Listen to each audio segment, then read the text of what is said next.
여기서 이렇게 택자와 불택자가 그러잖아요. 그래서 택자는 또 무엇이고 불택자는 무엇인가, 그것을 가름하는 것이 여기서 말씀하기 뭐냐, 택자는 지팡이가 여기서 싹이 나게 만드시겠다, 그렇게 말씀해 주고 있고, 불택자는 지팡이에 싹이 나지 않게 만든다. 그럼 여기서 왜 지팡이라는 단어를 썼을까? 지팡이는 우리 모든 사람들이 힘이 붙이고 나이가 들면 지팡이를 의존한다. 그러면 힘이 붙이고 나이가 들면 지팡이를 잡게 되고 또 지팡이를 의존하는데, 내게 가장 가까운 그 지팡이는 누구보다도 내가 잘 알고 있다. 내가 잘 아는데 그 지팡이는 어떤 지팡이냐? 살아있는 지팡이 아니라 죽어있는 지팡이라는 것을 누구도 부인할 수 없고 누구도 그걸 현실로 인정하고 받아들일 수밖에 없다는 걸 우리에게 지금 말씀하고 있는 거예요. 그럼 얘가 의존하고 얘가 붙잡고 나의 도움받는 그 지팡이가 죽었는데 이게 싹이 난다는 건 있을 수가 없어요. 이게 싹이 난다는 건 있을 수도 없고 상상할 수도 없고 어느 누구도 그 지팡이를 믿을 수가 없다는 거예요. 그런데 하나님께서 택한 자의 지팡이와 불택자의 지팡이를 무엇로 가름하겠느냐, 무엇로 증명해 주느냐 하는데, 죽은 지팡이지만 하나님의 성전 목기 앞에 갖다 놓으면 12개를 갖다 놓으면 택한 자의 지팡이는 하나님의 권세와 능력으로 이 죽은 지팡이가 싹이 나게 만들 것이고, 불택자의 지팡이는 성전 내 목기 앞에 갖다 놔도 절대 싹이 나지 않게 한다. 그럼 죽은 지팡이가 싹이 나는 것은 전적 하나님의 권능에 통하여서 싹이 난다는 것을 우리에게 말씀해 주고 있는 것이다. 그래서 이스라엘 12지파, 야곱의 12아들을 가지고 12지파라고 말씀하고 있는데, 이 이스라엘 야곱의 12아들, 12지파는 자기 종족을 따라, 자기 지파를 따라 지팡이를 하나씩 하나씩 만들어서 지팡이 머리에 자기 지파의 이름을 써서, 그래서 그것을 하나님 복궤 앞에 갖다 놓았다가 하룻밤 지나서 모세가 들어가서 보니까 12지팡이 중에서 아론의 지팡이는 싹이 나고 꽃이 피고 열매를 맺었지만 나머지 11지파는 죽어있는 지팡이, 막대기 지팡이, 이 막대기 지팡이, 죽은 지팡이 싹이 나자고 그대로 있더라는 것을 밝혀주고 있다. 그래서 이 12지파의 족장들이 바라보니까 아론의 지팡이는 싹이 나고 꽃이 피고 열매 맺었는데 자기네들의 지팡이에는 싹이 나지도 않고 꽃이 피지도 않고 열매 맺지 않고 죽어있는 지팡이를 그대로 보게 됨으로써 하나님께서 선택자와 불택자를 분명히 구분해 주는 것, 분명히 구분해 주는 걸 우리 눈으로 똑똑히 보게끔 증명을 해주시고, 이 증명을 통하여서 어디서 택자와 불택자의 바로 뭐냐, 분쟁과 다툼과 원망과 시비를 그치게끔 만드셨다는 것을 이 말씀을 들어서 오늘 우리에게 밝혀주고 있는 것이다. 그래서 이 말씀을 가지고 말씀의 제목이 있죠. 죽으세요. 선택받은 자라는 말씀의 제목을 가지고 지난주부터 전하고 있어요. 그래서 선택받은 자, 그래서 지난주에 말씀드렸죠. 첫째는 뭐냐? 언제 선택을 받았느냐? 언제 선택을 받았냐고 말씀드렸죠. 언제 선택을 받았냐 했을 때 에베소 1장 4절에 보니까 창세 전에 선택을 받았다라고 말씀을 드렸습니다. 그 다음에 두 번째, 어디서 선택을 받았냐 했을 때 두 번째는 무슨 죄 가운데서 선택을 받았다고 마태복음 1장 20절에서 21절을 통해서 밝혀주고 있다고 말씀을 드렸습니다. 그 다음에 세 번째는 바로 뭐냐? 세 번째는 뭐냐? 누구를 통하여서 선택을 받았느냐? 누구를 통해서 선택을 받았느냐 했을 때에 예수 그리스도를 통하여서 선택을 받게 되어졌다. 꼭 에베소 1장 4절을 통해서 밝혀주고 있습니다. 그래서 지난주에 여기까지 말씀드리고 오늘 네 번째는 벌써 신명기 10장 15절에 우리 한번 읽어요. 다 같이 시작. 그를 기뻐하시고 그들을 사랑하사 그 손 너희를 만민 중에서 택하였으니 오늘과 같은 일. 아멘. 자, 오늘 네 번째는 말하면서 어떤 장소에서 선택을 받았느냐 그래요. 어떤 장소에서 선택을 받았느냐 했을 때에 만민 가운데서, 그죠? 만민 가운데서 선택을 받았다. 신명기 10장 15절에 이렇게 밝혀주고 있습니다. 그래서 여기서 하나님께서 열조를 기뻐하사, 그죠? 하나님께서 열조를 기뻐하사 열조를 기뻐하셨기 때문에 열조를 사랑하심으로 그 후손들을 선택하되, 후손들을 택하되 어디서? 만민 중에서 그를 선택을 했다는 걸 오늘 우리에게 가르쳐주고 있다. 그래서 열왕기상 8장 35절에 가서 보니까 우리 한번 읽어봐요. 시작. 주 여호와께여 주께서 우리 조상을 애굽에서 인도하여 내실 때에 주의 종 모세로 말씀하심이 이같이 주께서 세상 만민 가운데서 저희를 구별하여 주의 산업을 삼으셨나이다. 아멘. 그래서 신명기를 통하여서는 어떠했어요? 신명기를 통하여서는 뭐였어요? 정말 만민 중에서 선택했다. 또 열왕기상 거기 가서 번호를 받아서 여기 역시 와서 만민 중에서 우리를 보여서 구별하고 선별하여 하나님의 자녀로 선택을 하셨다는 걸 오늘 우리에게 가르쳐주고 있다. 그래서 오늘 저와의 이 말씀을 통해서 우리는 기억을 해야 될 게 뭐냐? 정말 만민 중에서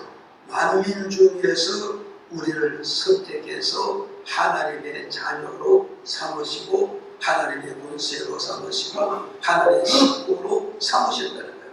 그럼 만민 중에서 우리를 하나님의 자녀로 하나님의 본세로 하나님의 식구로 선택을 받았으니까 이 선택받은 하나님의 자녀들의 특권이 있단 말이에요. 이 특권.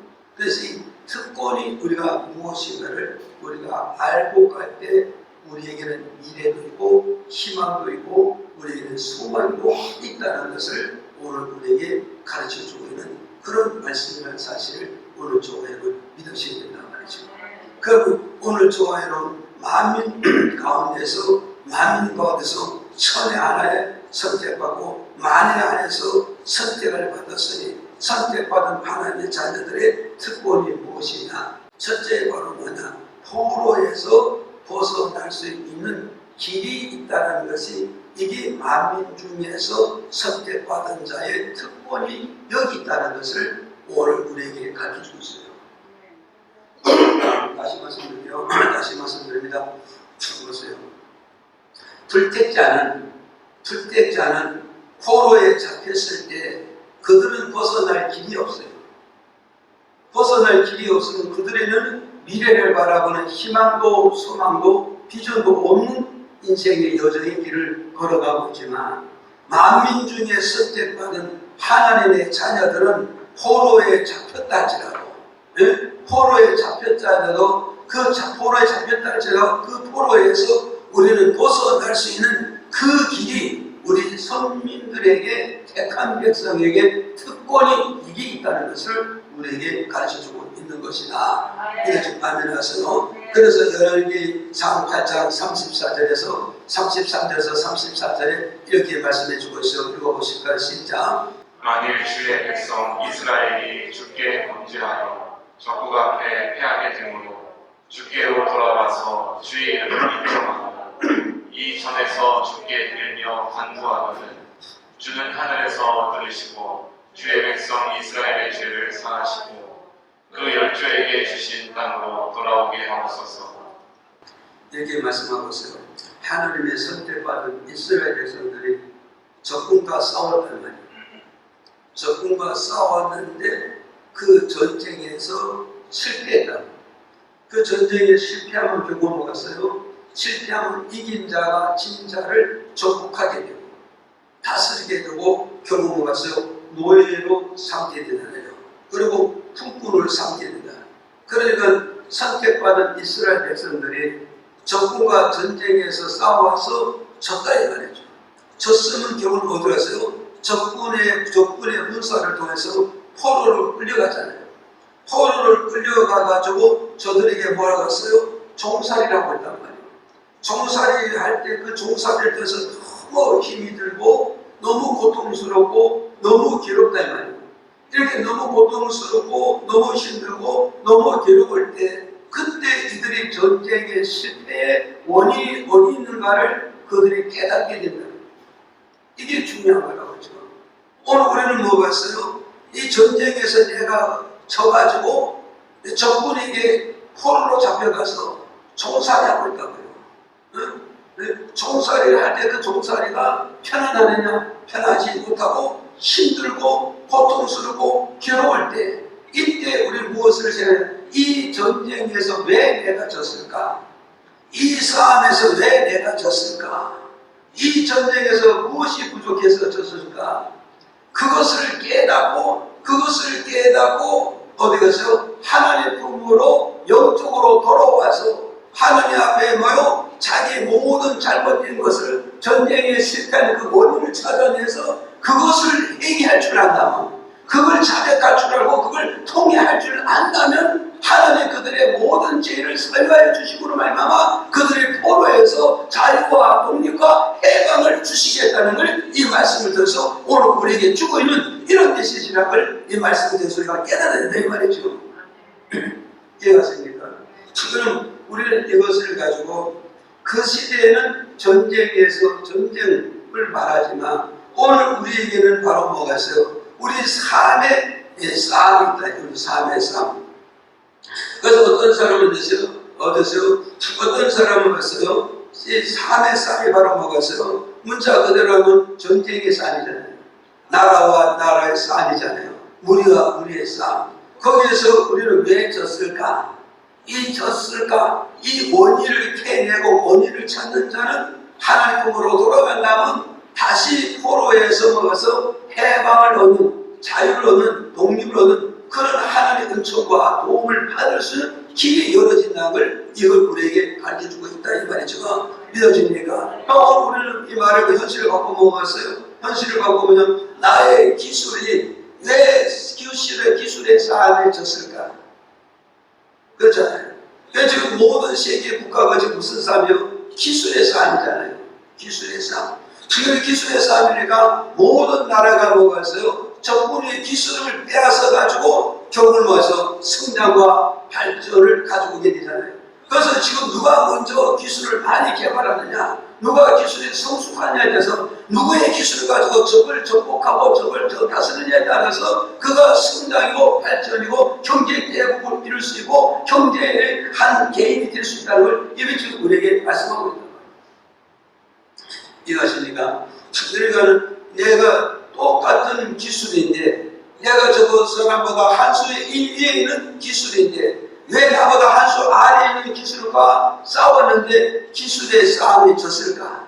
그 기술의 싸움을 왜 졌을까? 그 원인을 아는데 그 원인이 바로 먹어서 하나님과 나와 관계에서 틀어졌기 때문에 잘못되었기 때문에 단절이 되어졌기 때문에 현장에서 나타나는 증거가 뭐냐? 기술과 기술의 싸움에 실패되고 패배가 돼서 오히려 상대방의 기술에 내가 종이 되고 노예가 되고 억눌리고 지배받고 통치받는 이 억울함을 당할 수밖에 없다는 걸 이 말씀을 들어서 우리에게 가르쳐주고 있단 말이죠.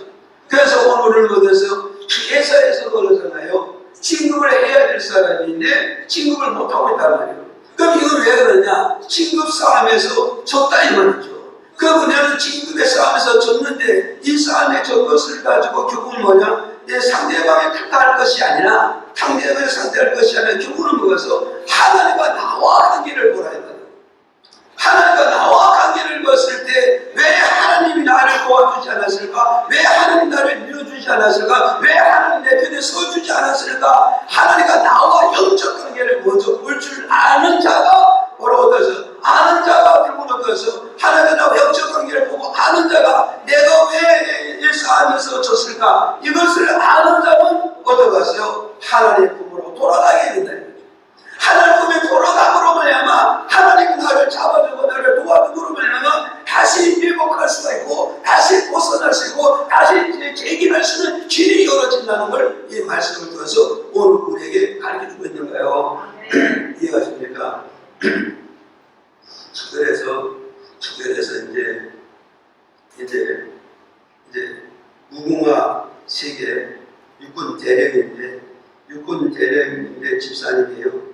그래서 그분은 이제 별을 달기로 딱 돼 있어요. 별을 달기로 딱 돼 있고 참모총장이 별을 달아준다고 하기 때문에 그걸 믿어요. 그래서 제가 그랬어요. 그걸 믿지 마세요. 그걸 믿지 마세요. 사람의 마음은 조속변이라 언제든지 변화지고 언제든지 바꿔집니다. 왜? 사람은 자기 이권을 따라서 움직이지만 하나님 이권을 가지고 움직이시는 분이 아니라 하나님 자기의 선택된 백성을 붙잡고 하나님의 다루시기만은 언제든지 그분은 우리를 씌워줄 수 있습니다. 그러니 아무개를 믿는 것이 아니라 전지전능하신 하나님을 내가 붙잡고 그 능력을 믿고 그 능력을 내 삶 속에 무대 속에 활용할 줄고 쓸 줄 알아야 됩니다. 그걸 말씀드렸어요. 그랬더니 절대 그렇지 않습니다, 목사님. 그랬더니 이제 진급 테스트가 지나갔어요. 근데 진급됐는 줄 알고 봤더니 진급이 안 됐어요. 왜 진급 안 됐습니까? 그랬더니 자기는 집사님이고 이번 진급된 분은 장로님이라는 장로님이라는 그럼 이 참모총장님은 집사나 장로님이 중요한 것이 아니라 누가 하나님 앞에 서고 누가 이 두 사람 중에서 누가 밀어줬느냐. 사람이 볼 때는 서열이 있습니다. 사람 볼 때는 서열이 있고 사람 볼 때는 직분이 있겠지만 하나님 직분보다도 관계를 더 중요시하고 하나님 서열보다도 관계를 더 하나님과 관계를 더 중요시 여기고 있다는 사실을 이걸 우리는 믿어야 됩니다. 우리가 보이는 세상에서는 직분을 가지고 보겠고 서열을 가지고 보겠지만 하나님은 아무리 좋은 직분을 가지고 지체가 있어도 하나님과 관계가 바로 앉아있을 때는 하나님 그 사람을 밀지 않는다는 걸 우리에게 밝혀주고 있다는 말이죠. 그래서 우리의 서열이 좀 뒤쳐져 있다 할지라도 하나님과 나와 영적 관계가 잘 맺어져 있다면 하나님 그런 사람을 밀어서 그것을 모든 경쟁에서 싸워서 이겨서 승리하고 전국자로 만들고 성공자로 만들어 주신다는 것을 이 말씀을 통해서 우리에게 가르쳐주고 있다는 사실을 오늘 좋아요 기를 우리가 믿어야 된다는 말이죠. 그래서 우리는 기업을 경영해도 마찬가지란 말이에요. 기업은 내가 혼자서만 기업한다면 성공하겠죠. 그러나 같은 종목의 기업이 하나냐 수개, 천개, 수만 개 있다 이 말이죠. 수천 개, 수만 개 있는 그런 같은 매일의 기업을 가지고 경영하는데 여기서 싸워서 이기는 자는 승리하는 것이고 저기 저 사람의 기업을 정복하게 된다는 말이죠. 정복하지만 여기서 싸우면서 지게 되면서 나는 기업의 패자가 되면서 저쪽 기업의 정복을 당하면서 오면 저쪽 기업의 포로가 될 수밖에 없고 노예 수밖에 안 되고 모성국밖에 안 된다는 것을 이 말씀을 들어서 우리에게 가르쳐주는 이런 메시지가 있죠. 그러면 기업과 기업의 경계에서 싸워 이루어지는 것은 뭐냐? 세상 사람들은 어떤 기술을 가지고 그러죠. 어떤 상수를 보겠지만 어떤 경력을 놓고 보지만 믿는 저와 여러분 되냐? 전지전능하신 하나님과 나와 영적 관계를 바로 맺어야 내 기업이 승리하시고 전복하시고 모든 기업을 내가 전복할 수가 있다는 것을 이 말씀을 들어서 우리에게 주는 그런 메시지고 그런 교훈을 말씀하시는 우리가 이걸 믿어야 된다는 말이죠. 믿어집니까? 그러니까 식당이 한두 개냐고요. 응? 같은 종목이 얼마나 많이 있습니까? 얼마나 많이 있습니까? 같은 종목이. 같은 기술이 얼마나 많이 있습니까? 같은 기술이 얼마나 많이 있습니까? 거기서 살아남는 것은 바로 뭐냐? 이것이라는 걸 우리에게 가르쳐줘요. 그래서 우리가 여기서 이제 특권이 뭐냐? 안 믿는 자는 싸워서 패자가 되어서 노예가 되고 포로 잡혀가서 노예가 되면은 종이 되지만 이 사람은 벗어날 길이 없어. 누가 도와주지 않으니까. 죽을 때까지 노예가 되고 죽을 때까지 포로가 되고 죽을 때까지 종으로 살아야 되지만 선택받은 하나님의 백성들을 바라보냐 정말 싸움에서 져가지고 저 기회 들어서 포로를 잡혀리고 노예를 잡혀리고 종이 된다 할지라도 그 내가 왜 이런 싸움에서 졌는가 그 원인을 분석해서 하나님과 나와 관계를 바로 만들어준다면 우리 육적권의 모든 포로에서 하나님 다시 독립을 주고 해방을 주고 자유를 주시겠다는 이런 메시지를 지금 여기서 우리에게 주고 있다는 거죠. 이것이 바로 뭐냐? 만민 중에서 선택받은 백성들의 특권이 첫 번째 여기 있다는 것을 저와 여러분 깨달으셔야 된단 말이죠. 그래서 지금 내가 어디에 포로에 잡혀 있는가? 정말 돈에 포로에 잡혀 있는가? 실패에 포로에 잡혀 있는가? 건강에 포로에 잡혀 있는가? 이것을 통해서 우리는 뭐냐? 원망할 것이 아니라 내가 잡혀 있으면 뭐냐? 하나가 나와 영적 관계를 먼저 보라 이 말이죠. 하나가 나와 영적 관계를 바라보고서 하나가 나와 관계에서 무엇이 틀어졌는가? 무엇이 하나가 나와 단절되는가? 무엇이 하나가 나와 등을 돌리는가? 그 원인을 분석을 찾아서 그 원인을 찾아서 하나가 나와 관계를 다시 만든다면 다시 회복될 수 있다. 다시 회복될 수 있다는 걸 이게 우리 믿는 자의 특권이라는 걸 여러분 첫 번째 기억하시기 바랍니다. 그 다음에 두 번째로 바로 뭐냐?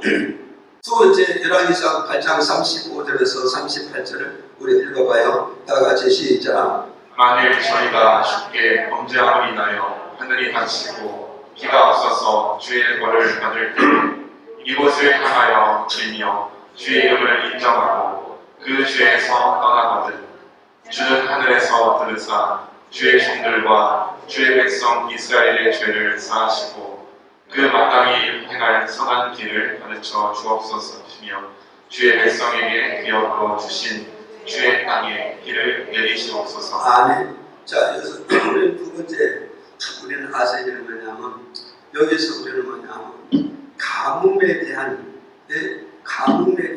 해결의 길이 믿는 자의 특권이라는 거예요.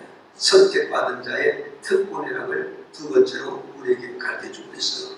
그래서 이스라엘 백성들이 뭐라고 했어요? 여기서 나오는 말씀은 뭐 같아요? 이스라엘 백성들이 하나님께 범죄하면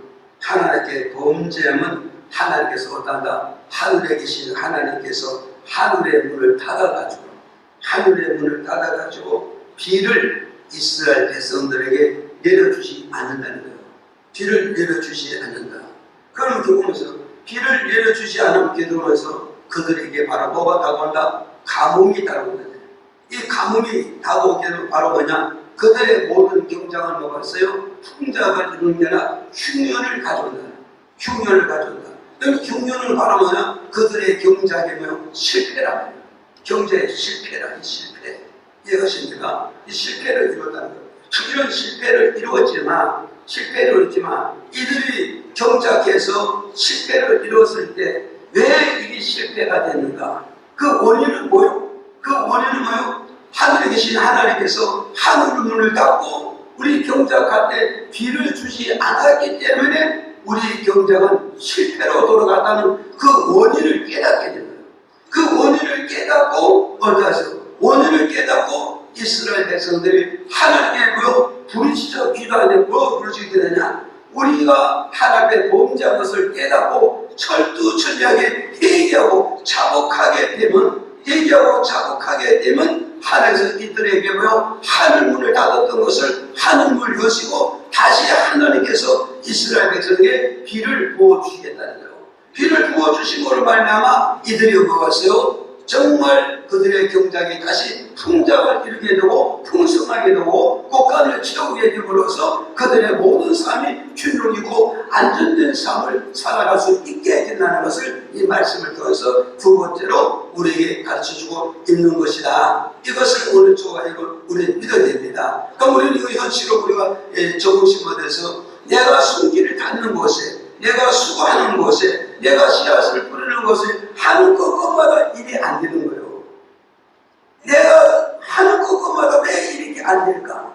오늘 우리는 뭐였어? 수고하면 되는 줄 알고 땅만 흘리면 되는 줄 알고 씨앗을 뿌리기만 하면 되는 줄로 우리가 생각하지만 그것이 전부 아니라는 거죠.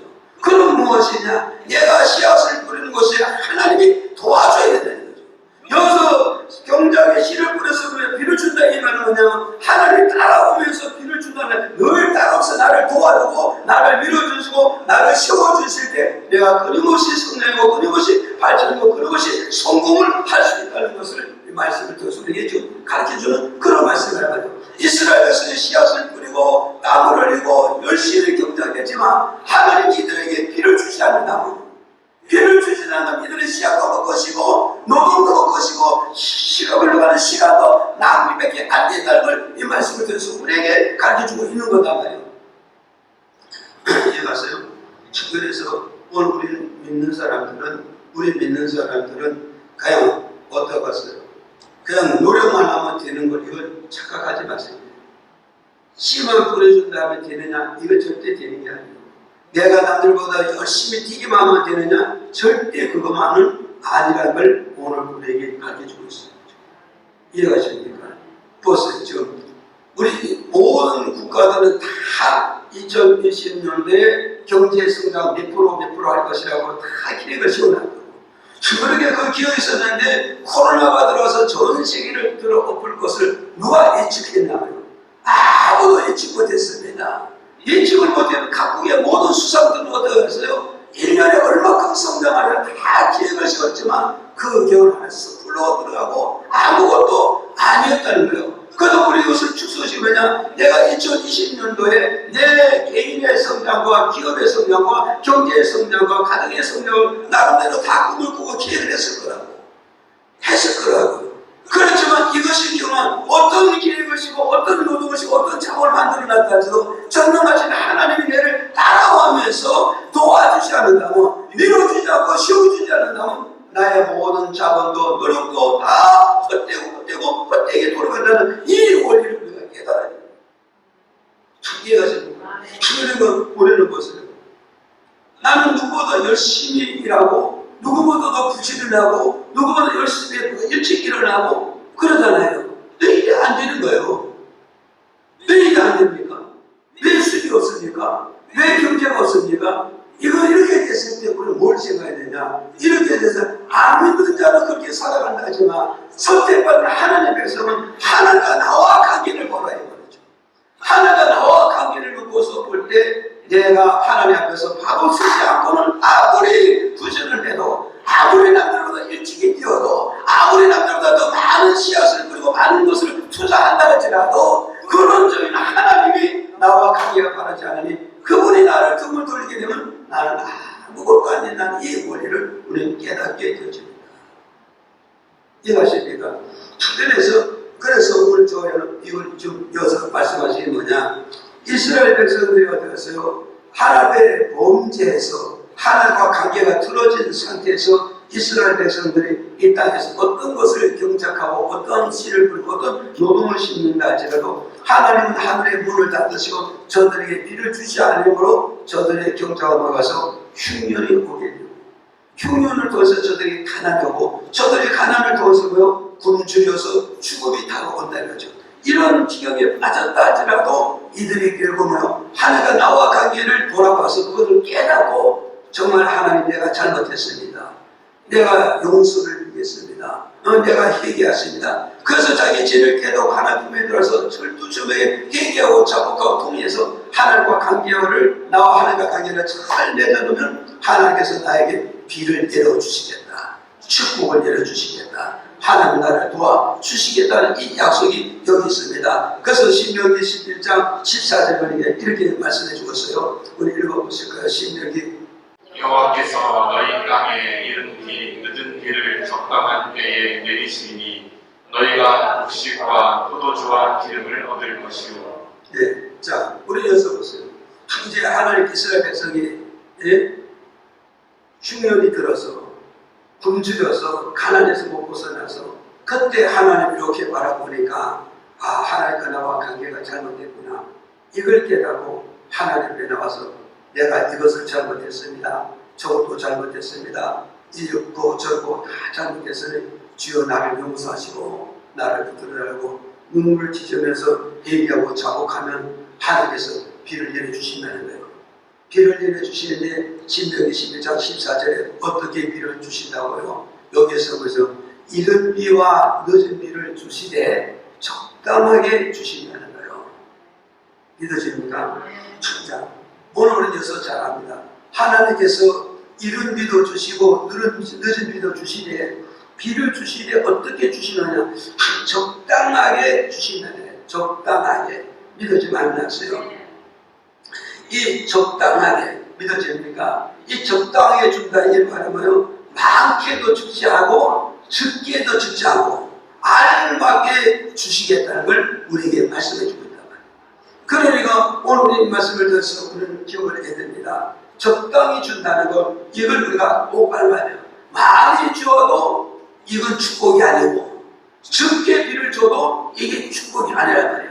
그러면 뭐가 있어? 내가 필요한 용량만큼 비를 내려주시면 그것이 바로 뭐냐? 내가 축복이 되고 내가 잘 되게 되고 내가 성공을 할 수 있다는 걸 오늘 우리에게 가르쳐주고 있단 말이에요. 그래서 요에서 2장 23절에도 똑같은 말씀이에요. 요에서 2장 23절에 읽어보실까요? 시작. 시온의 자녀들아 너희는 너희 하나님 여호와를 인하여 기뻐하며 즐거워할지어다.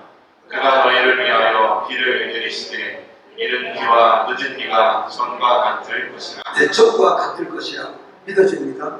그러니까 오늘 우리 여기서 그냥 적당하게 준다. 그렇죠? 적당하게 준다는 건 이걸 우리는 잘 기억하고 적당하게 되는 것은 내가 필요한 양만큼 비를 내려주시겠다. 이해가시죠? 그러니까 오늘 우리는 이거잖아요. 자 보세요. 비를 주시는데 올해는 어땠어요? 전 세계가 지금 바로 뭐야? 비를 주시는데 얼마큼 주셨어요? 적당하게 주시지 않았잖아요. 용량에 맞게 주시지 않았잖아요. 결국은 뭐가 있어요? 아무 의미 없고 아무 가치 없는 이 비가 바로 뭐가 있어요? 이 비를 통해서 결국은 뭐가 있어요? 이 물이 넘치게 줬단 말이에요. 비를 넘치게 줘버리니까 어디서 물을 넘치게 주니까 결국은 뭐냐? 이 물이 결국은 뭐냐? 대홍수를 이뤄버린다. 대홍수를 이루고 대강을 이뤄버리게 되면 전 세계가 지금 뭐가요? 비를 통하여서 엄청난 화를 받고 엄청난 재앙을 지금 받는 것을 우리가 현실로 우리가 보잖아요. 그러나 우리나라는 어땠어요? 해마다 이렇게 장마가 와도 뭐 어떤 지역 조금 보고 어떤 지역에 넘쳐서 이렇게 왔다고 그랬지. 올해는 와서 강원도, 충청도, 경기도, 서울도, 전라도, 부산 뭐 전국을 다 휩쓸어 버리잖아요. 전국을 다 하는 이 비가 적당한 비냐? 아니죠. 넘치는 비를 줬단 말이에요. 넘치는 비를 줬다. 이 말은 결국 뭐냐? 결국은 이게 축복이 아니라 화를 주셨단 말이에요. 하나님의 재앙을 우리에게 주셨다는 걸 우리에게 가르쳐주고 있단 말이에요. 그러니까 하나님께서 이스라엘에게 물을 주시되 비를 주시되 어때요? 적당하게 용량에 맞게 내가 필요한 용량에 맞게 필요한 양만큼 하나님 주시겠다는 이걸 약속하고 있단 말이죠. 그래서 오늘 우리는 어떠세요? 이제 우리나라에서 지금 이 비도 왔지만 중국도 전 세계에 지금 비 난리잖아요 지금. 이렇게 되면서 사람들은 어떻게 생각하냐? 믿는 자도 그러고 안 믿는 자도 말하기를 마지막 때가 다가왔다. 마지막 때가 다가왔다. 그래서 마태복음 24절 마지막 장인데 마지막에 나타나는 징조인데 사람이 상상할 수 없는 그런 일들이 마지막 때 많은 일들이 일어나게 될 것이다. 이 말씀해 주고 있단 말이죠. 그럼 이 말은 바로 뭐냐면 우리가 이렇게 전 세계가 비를 가지고 이렇게 할 줄을 몰랐잖아요. 지금.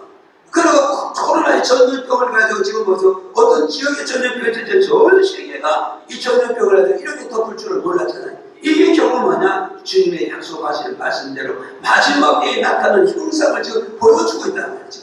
이런 것을 우리가 바라보면서 우리는 어때야 되느냐? 성경을 읽는 자는 깨닫는다고 했으니까 읽는 자는 깨닫는다고 해서 우리 말씀을 듣고 읽고 깨달음으로써 어떠겠어요? 우리가 영적으로 먹어서 준비해야 된다는 걸 이 말씀을 듣습니까? 기억을 하셔야 된다는 말이죠. 이해가십니까? 아이가 어디서요? 아이가 물 한 컵밖에 못 먹는 걸 가지고 큰 바가지를 갖다가 다 먹으라고 입에다 강제를 집어넣는다. 이 아이의 이게 축복이 아니라 화란 말이에요. 이 아이의 축복이 저주란 말이에요. 네 아이에게 살릴 줄을 몰라 죽으라고 불러오는 물과 똑같다는 걸 오늘 우리에게 가르쳐주고 있단 말이죠. 그래서 하나님께서 이스라엘 백성에 물을 주시되 어떠냐? 예, 물을 주시는데 어떠냐? 이른 비를 주실 것이고 늦은 비를 주신다나요. 이 말은 때에 맞게 주시겠다나요. 때에 맞게 물을 주시되 어떻게 주시느냐? 바로 먹어서 용량에 맞게 주세요. 적당하게 용량에 맞게 필요한 만큼 물을 주심으로 너희들이 그 물을 넣어서 풍작을고 모종을 고 창대해지게 되라고 말씀하고 있는 거예요. 이해하십니까? 이걸 우리는 기억을 하실 줄 믿습니다. 그 다음에 이제 또 세 번째 바로 뭐냐? 세 번째로 넘어갑니다.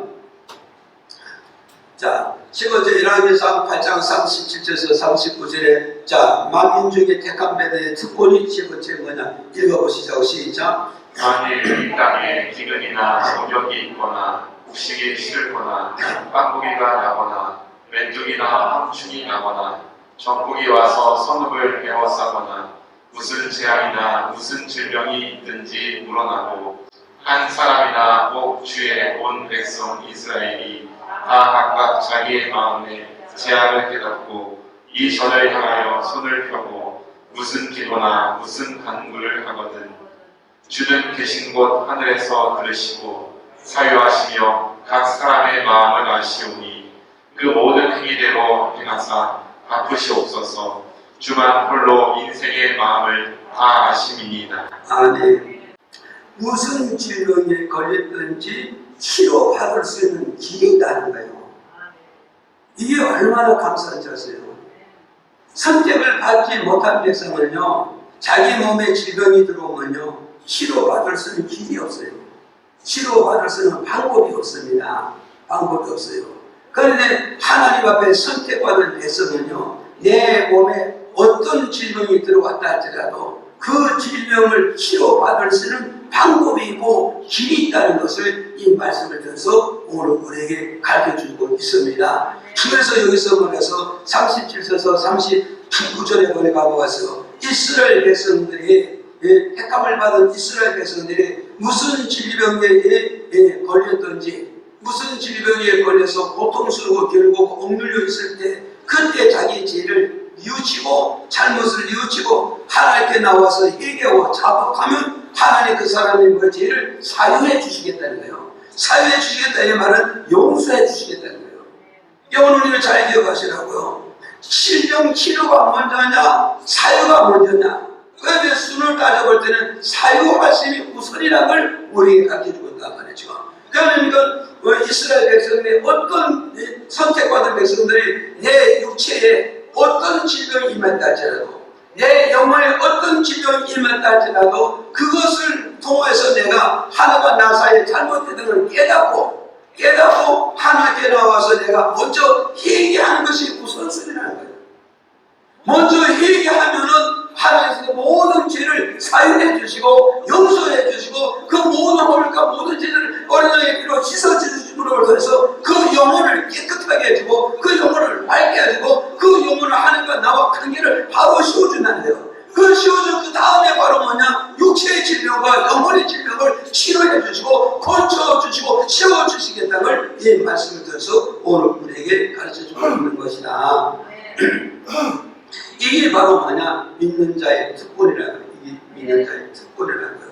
그래서 지옥이 15장 26절에 보니까 이렇게 말씀하시고 있어요. 어떻게 말씀하시면 나는 너희 질병을 치료하는 여호와시니라. 이거 여러분이 머리에 드세요. 나는 너희 질병을 치료하는 여호와시니라.